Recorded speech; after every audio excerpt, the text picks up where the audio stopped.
سجا ایک ایسی جھوٹی نبوت کا دعویٰ کرنے والی عورت جس نے مسلمہ کذاب جیسے لانتی جھوٹے نبی کے ساتھ مل کر نبوت کا دعویٰ کیا اور اس کے ساتھ بنا نکاح کے ہی اپنی عصمت دری کروائی۔ دوستو، امید کروں گا کہ شاید ہی یہ واقعہ آپ لوگوں نے پہلے کبھی تاریخ کے حوالے سے سنا ہو، اور اگر سنا بھی ہو تو مجھے ضرور بتائیے گا کہ آپ کا اس بارے میں کیا کہنا اور کیا رائے ہے۔ چینل پر نئے ہیں تو پلیز چینل کو سبسکرائب کر لیجئے۔ اب میں بڑھتا ہوں آج کے ٹاپک کی طرف۔ دوستو، سجا بن الحرث نہایت حسین، گل رخ، سیم تن، نازک اور شیریں گفتار و سبق رفتار تھی۔ وہ شاعرہ بھی تھی اور ادیبہ بھی۔ اس کا کلام وسیع و بلیغ ہوتا تھا۔ اس کی آواز میں ایسی شیرینی تھی کہ جب وہ گفتگو کرتی تو سننے والوں کو بڑا کیف آتا۔ اسے جو دیکھتا اس کا دل دادا اور فریفتہ ہو جاتا۔ اس نے جب رسول اکرم صلی اللہ علیہ وسلم کی نبوت کو دیکھا تو اس کے دماغ میں بھی نبیہ بن جانے کا خیال پیدا ہوا۔ چنانچہ اس نے پہل تو اپنے قبیلہ کے سرکردہ لوگوں کو اپنے دام حسن میں پھانسا۔ جب دیکھا کہ بڑے بڑے معزز اور رئیس اس کا دم بھرنے میں اور اس کے اشاروں پر دوڑنے میں چل پڑے ہیں تو اس نے دعوی نبوت کر دیا۔ سجاح قبیلہ تغلب کی تھی۔ یہ قبیلہ قریش کی ٹکر کا تھا۔ اس قبیلے میں حزیل عمران بڑا معزز اور با اثر شخص تھا۔ سجا نے سب سے پہلے اس کو تبلیغ کی۔ وہ اس کی چشم فسوس ساز کا شکار ہو کر اس کا حلقہ بغوش ہو گیا۔ اب سجا کی خوشی حزیل کی خوشی تھی۔ وہ اسے خوش کرنے کے لیے خود بھی تبلیغ کرنے لگا۔ نتیجہ یہ ہوا کہ سارا قبیلہ تغلب سجا کا متعاقد ہو گیا۔ اب سجا نے دوسرے قبائل کو تاکا۔ چنانچہ قبیلہ بنی شیبان اور قبیلہ بنی تمر میں گئی۔ ان دونوں قبائل کے سرداروں کو اس نے بلا کر گفتگو کی۔ وہ اس قدر شیریں ادا، خوش آواز اور خوش گفتار تھی کہ جو کوئی اس سے ایک مرتبہ بات کر لیتا تھا اس کا متعاقد ہو جایا کرتا تھا۔ دراصل دوستو، یہ اس کے بڑے ہوئے حسن کی کار فرمائی تھی۔ چنانچہ اس نے بنی شیبان کے سردار سلیل بن قیس اور بنی تمر کے سردار عقبہ بن بلال کو اپنا متعاقد بنا لیا۔ ان دونوں نے کوشش کر کے اپنے قبیلہ کو سجا کا مطیع و فرما بردار بنا دیا۔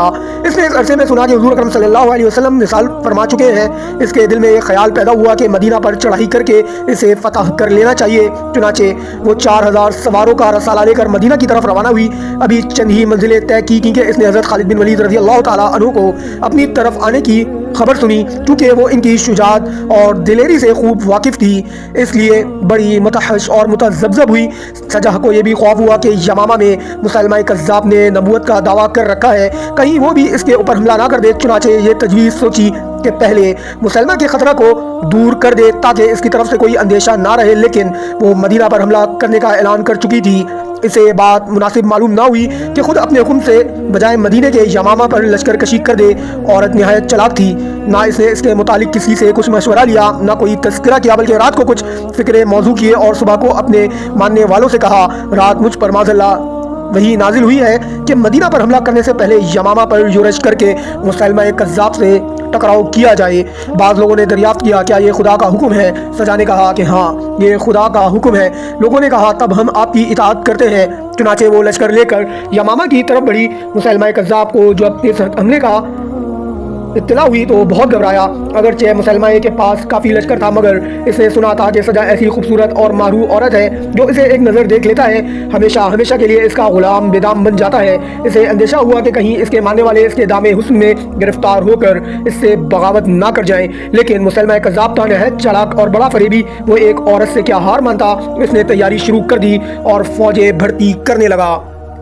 دوستو، اسی وقت سے معلوم ہوا کہ خلیفہ اول حضرت ابوبکر صدیق رضی اللہ تعالیٰ عنہ نے حضرت اکرمہ بن ابی جہل اور شرجیل بن حسنہ رضی اللہ عنہما کو اسلامی لشکر دے کر یمامہ پر حملہ کرنے بھیجا ہے۔ اب اسے بڑی فکر ہوئی۔ یہ بات درست تھی کہ حضرت ابوبکر صدیق رضی اللہ تعالیٰ عنہ نے مسلمہ کذاب کی سرکوبی کے لیے حضرت اکرمہ اور حضرت شرجیل رضی اللہ تعالیٰ عنہما کو روانہ کیا تھا۔ یہ دونوں معزز سردار یمامہ سے کچھ فاصلے پر تھے، لیکن چونکہ وہ تبلیغ کرتے ہوئے آ رہے تھے اس لیے ان کے جلد آنے کی ان کو توقع نہ تھی۔ ادھر سجا یمامہ کے قریب پہنچ گئی تھی۔ اس چلاک آدمی نے یہ سوچا کہ یہاں تو سجا کو ملا کر مسلمانوں کا مقابلہ کرے، یہاں اس کے لشکر کو کسی حکمت سے منتشر کر کے اس کی طرف سے بے فکر ہو جائے۔ چنانچہ اس نے سجا کے پاس قاصد بھیج کر دریافت کیا، تم کس ارادے سے آ رہی ہو؟ سجا نے آقا کو جواب دے کر لوٹایا، میں مدینہ پر حملہ کے ارادے سے جا رہی تھی کہ مجھ پر وہی نازل ہوئی کہ پہلے مسلمہ کذاب سے مقابلہ کر لو۔